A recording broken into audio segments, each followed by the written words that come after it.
छत्रपती संभाजीनगर महानगरपालिका सार्वत्रिक निवडणुकीच्या पार्श्वभूमीवर आजपासून ईव्हीएम सील करण्याची प्रक्रिया सुरू झाली असल्याची माहिती मनपा आयुक्त तथा प्रशासक जी श्रीकांत यांनी दिली आहे। यानिमित्त स्मार्ट सिटी कार्यालयात मनपा, पोलीस प्रशासन व राजकीय पक्षाच्या प्रतिनिधींची संयुक्त बैठक पार पडली आहे।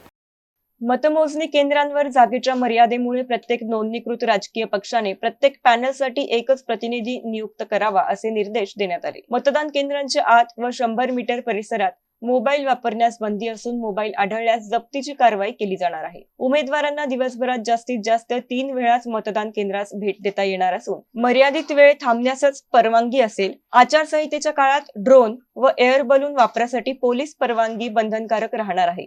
याशिवाय येत्या 14 जानेवारी रोजी मकर संक्रांती असल्याने नायलॉन मांजाचा वापर कोणीही करू नये असे आवाहन पोलीस आयुक्तांनी केले। त्याच दिवशी विद्यापीठ नामविस्तार दिन साजरा होत असल्याने कार्यक्रमाच्या स्थळी कोणत्याही उमेदवाराचा किंवा राजकीय पक्षाचा प्रचार, भेटवस्तूंचे आदान प्रदान तसेच राजकीय बॅनर्स लावण्यास बंदी राहील असेही त्यांनी स्पष्ट केले।